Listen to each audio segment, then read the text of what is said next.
Okay, this is Journey Through John. We're looking at John chapter 9.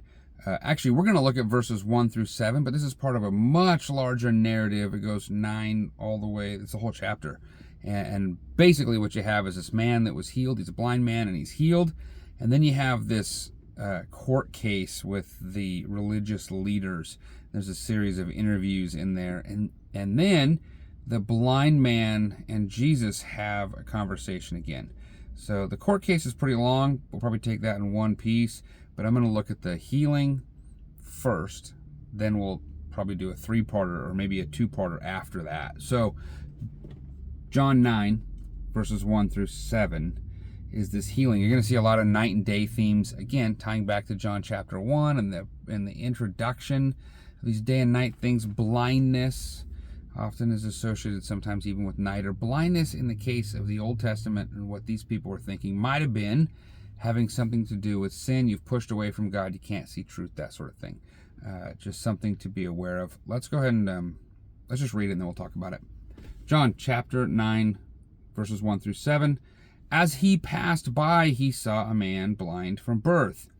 And his disciples asked him, Rabbi, who sinned, this man or his parents, that he was born blind? Jesus answered, It was not that this man sinned, or his parents, but that the works of God might be displayed in him. We must work the works of him who sent me while it is day. Night is coming when no one can work.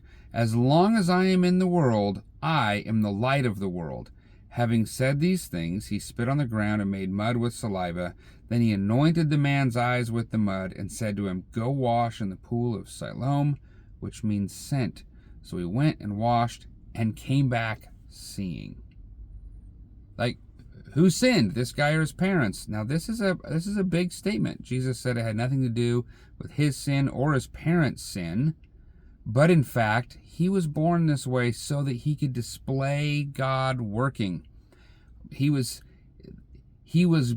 able to glorify God, having endured all these difficult things, even though it's a difficult trial, even though it seems like suffering. I think sometimes we go through suffering, and the reality is it's so we can display God's works in us to the world. I think that's what this man was able to do. Anyway, Jesus heals him, and you get to see God working. How? Physically, literally, Jesus healing him, the works of God being worked out in the man's blindness. And then the man could see.